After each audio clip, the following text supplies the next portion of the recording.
Cinta, salam Paraya. Saya Ugarianto, kembali saya masih berada di Museum Sumpah Pemuda.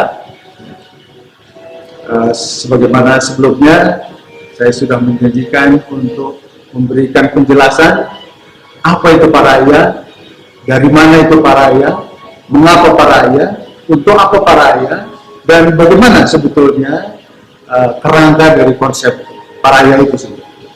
Baik, yang pertama adalah apa itu Paraya? Paraya adalah konsep Pancasila Raya yang arti bebasnya adalah kegotong royongan yang besar, atau boleh kita sebut sebagai kegotong royongan dunia. Paraya saya perkenalkan sebagai alternatif konsep untuk pengenalan, pemahaman, penjiwaan atau penghayatan, dan keyakinan untuk pengamalan Pancasila dan Bhinneka Tunggal Ika bagi seluruh rakyat Indonesia. Itu yang utama. Sehingga saya juga perkenalkan bahwa Paraya adalah nilai-nilai Pancasila, atau boleh juga disebut sebagai esensi atau hakikat dari Pancasila itu sendiri. Paraya adalah satu sudut pandang yang lebih luas dan lebih mendalam tentang apa itu Pancasila. Nah, jadi tadi saya sudah sebutkan bahwa Paraya adalah nilai-nilai Pancasila. Tentu di dalamnya ada 5 hal pokok.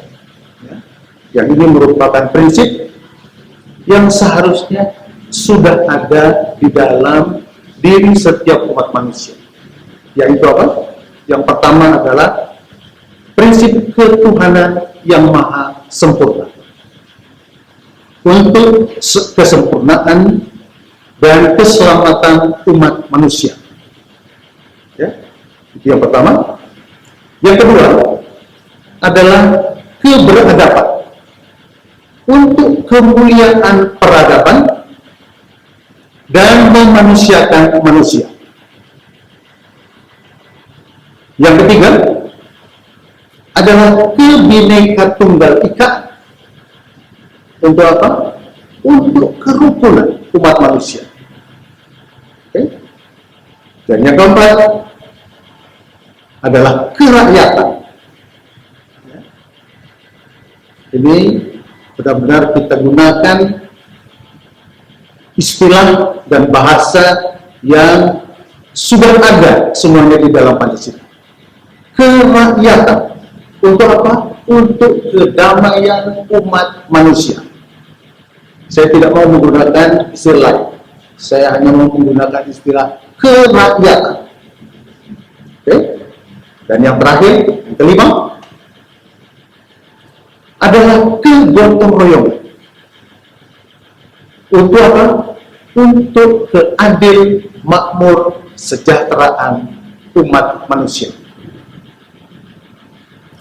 Kurang lebih itu adalah Paraya yang saya maksudkan dan saya temukan. Ya, baik. Setelah ini nanti akan saya jelaskan tentang dari mana itu Paraya. Oke? Baik, selanjutnya dari mana Paraya itu?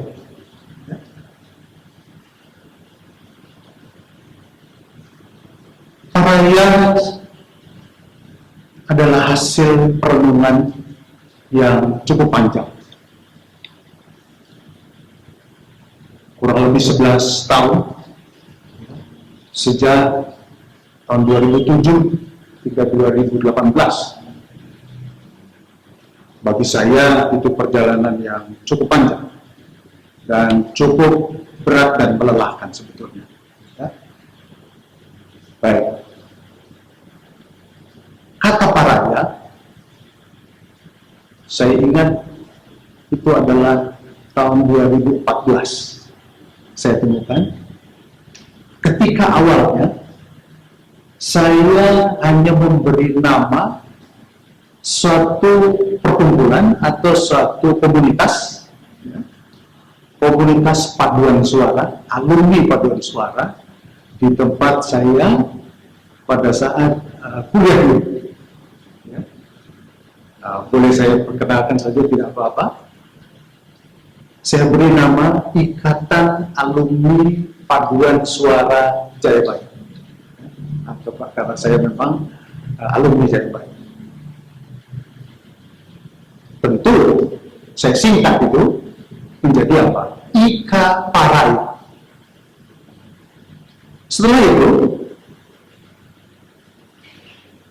saya kemudian beberapa hari kemudian saya sempat berjumpa seorang tua tentunya yang saya panggil Om atau Paman. Saya sempat cerita tentang Ika Parai. Pada saat saya sebut Ika Paraya, beliau kaget, beliau surprise. Ya. Oh, dari mana lu dapat nama itu? Wah, saya spontanitas saja, Om. Itu artinya? Nggak tahu. Saya kasih tahu. Dia pernah dengar ada satu ungkapan Jawa kuno. Apa itu ungkapannya? Saiyek saeko pro, kata beliau. Saya pikir, saya belum pernah dengar. Saya tidak tahu. Artinya apa? Saiyek itu satu ikatan. Saeko proyo itu adalah satu kekuatan gotong royong. Kemudian kira-kira apa hubungannya, Om? Ini tadi disebut Ika Paraya. Di sini ada kata apa? Ekoproyo. Tiba-tiba saya spontanitas. Kalau begitu, boleh nggak saya Indonesiakan? Apa yang dimaksud? Bagaimana kalau saya Indonesiakan menjadi sejiwa seika praya? Oh, bagus itu, boleh. Jadi kan ada kata Ika Praya. Betul. Berarti ada kata praya di dalam.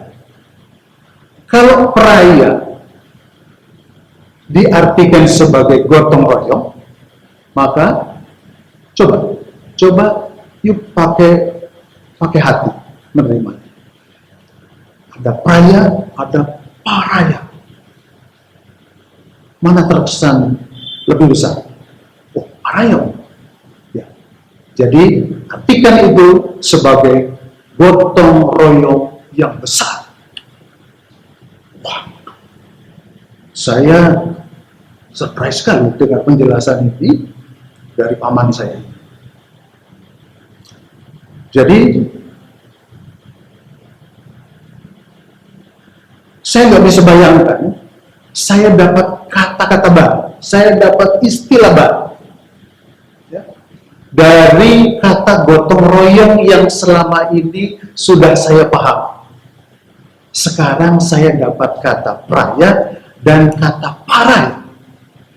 Praya artinya gotong royong, paraya adalah gotong royongan yang besar. Kalau begitu, kok ini nyambung dengan apa yang selama ini saya pikirkan, di mana sejak 2007 tadi saya katakan, saya sudah mulai merenungkan tentang Pancasila. Kemudian, kalau Pancasila saya telah yakini sebagai rahmat ilahi bagi Indonesia, maka karena paraya adalah nilai-nilai Pancasila, maka sebetulnya paraya adalah rahmat ilahi bagi setiap umat manusia, atau paraya adalah rahmat ilahi bagi dunia sebenarnya. Itu berarti Kalau rahmat ilahi, Paraya dan Pancasila tak bisa ditolak, tak bisa diganti. Itu berarti Paraya dan Pancasila tak boleh ditolak, tak boleh diganti. Ya. Selanjutnya, mengapa Paraya? Artinya, apa latar belakang terciptanya Paraya itu? Ya, semula juga saya tidak pernah terpikir, akan tetapi kenyataan yang kita hadapi, sudah ada kelompok masyarakat yang berani menolak Pancasila. Saya sendiri tidak mengerti. Setelah saya pahami betul-betul Pancasila itu tidak bisa ditolak. Tapi ini terjadi. Ada kelompok masyarakat yang bahkan terus menyampaikan kepada teman-temannya di suatu desa, di suatu kota, ya, yang terus menyuarakan penolakan. Apalagi ada propaganda, ya, untuk mengganti Pancasila dengan ideologi lain. Wah, ini saya yakin oleh karena yang bersangkutan, saya baru berpikir positif saja dulu, yang bersangkutan sebetulnya tidak mengerti atau belum mengerti apa itu Pancasila. Nah, jadi selain itu, kita perhatikan sekian lama dunia ini berputar, dunia ini ada, bahkan sejak, kalau kita mulai sejarah sejak 4 abad sebelum Masehi, ya, apa yang terjadi? Dunia ini terus dibawa dalam kancah perang, dan perang. Padahal hampir setiap bangsa dan negara formalitasnya teriak, bangun kedamaian, bangun kedamaian. Tapi prakteknya yang terjadi adalah perang, dan perang. Padahal saya yakin betul-betul, mudah-mudahan sahabat Paraya sepakat dengan saya. Apakah ada Tuhan yang Maha Kuasa, Tuhan yang Maha Esa, Tuhan yang Maha Sempurna mengajarkan atau mengamanatkan perang antar umat manusia? Ada tidak? Saya yakin sahabat Paraya juga sependapat dengan saya. Tidak ada pelajaran. Tidak ada pelajarannya di dalam agama-agama apapun, kepercayaan-kepercayaan apapun, yang semuanya percaya kepada Tuhan yang Maha Esa. Tidak ada. Nah, itulah latar belakang kurang lebih yang membuat kemudian saya bersemangat, kemudian saya tekuni, kemudian saya renungkan sedalam-dalamnya, sehingga akhirnya saya menemukan konsep Paraya. Baik, berikutnya, untuk apa Paraya? Ini saya akan jelaskan tentang maksud, tujuan, misi, dan visinya. Yang pertama, maksudnya adalah untuk mencerahkan hati dan pikiran rakyat Indonesia tentang apa itu Pancasila. Ya. Akan pentingnya Pancasila dan Bhinneka Tunggal Ika. Ya. Dan mencerahkan hati dan pikiran rakyat dunia tentunya. Akan pentingnya dan indahnya hidup berparaya. Ya? Itu adalah maksudnya.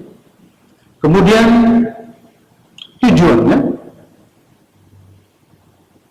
agar rakyat Indonesia yakin bahwa Pancasila adalah rahmat ilahi atau anugerah ilahi, given, ya, yang tidak bisa ditolak dan tidak bisa diganti seperti tadi saya sampaikan.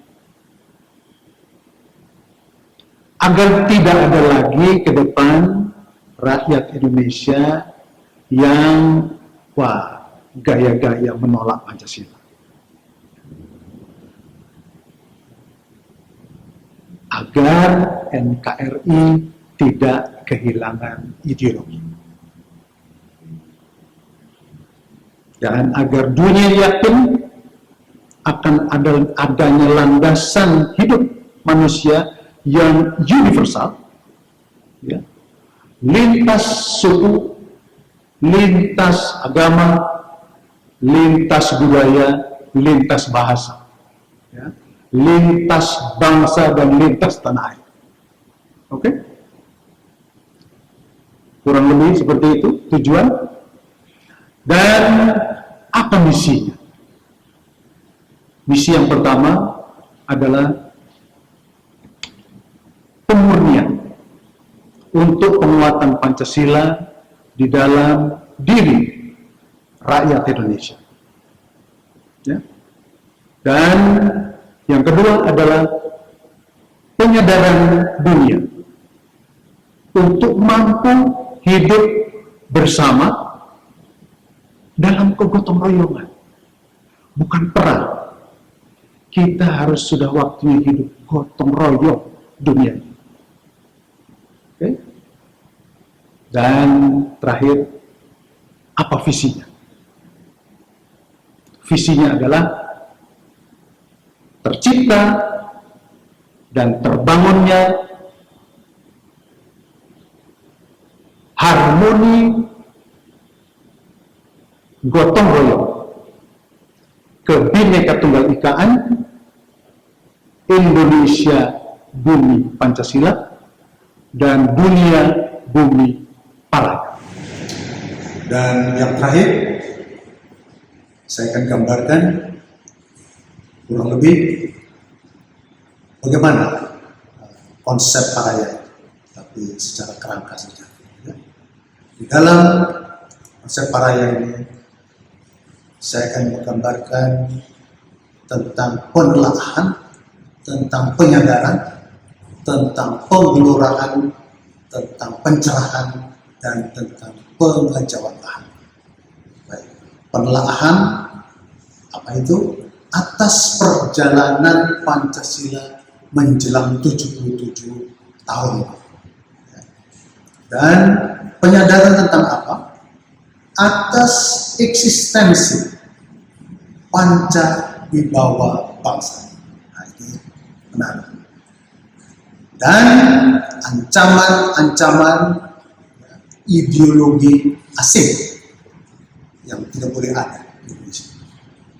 Kemudian penggeloraan atas semangat, ya, menuju hakikat religi, yaitu menuju kepada Tuhan yang Maha Kuasa, dan keberanian kita menolak ideologi asing, ya, secara bijaksana tentu. Dan tentang pencerahan atas Pancasila sedalam-dalamnya, agar kita yakin bahwa Pancasila tidak bisa ditolak, tidak bisa diganti pada dasarnya. Dan pengejawantahan adalah atas penguatan laku spiritualitas, moralitas, mentalitas, rasionalitas, dan sosialitas bangsa Indonesia. di mana kita berada di tengah-tengah dunia. Baik, saya kira demikian penjelasan kurang lebih tentang konsep Parahyangan, pengenalan tentang Parahyangan. Detailnya nanti kita akan jumpa dalam kesempatan-kesempatan khusus, apakah melalui online atau offline.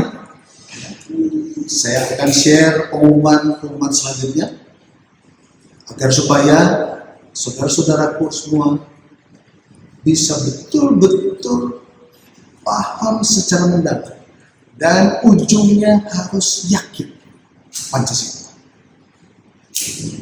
Jadi kita Indonesia punya Pancasila, setiap umat manusia sekarang punya Parahyangan. Baik, saudaraku semuanya, saya kira cukup sekian untuk sementara pengenalan Parahyangan ini. Sampai jumpa. Jangan lupa like, komen, ya, share, dan subscribe di channel YouTube Parahyangan. Baik, sampai jumpa. Salam Parahyangan.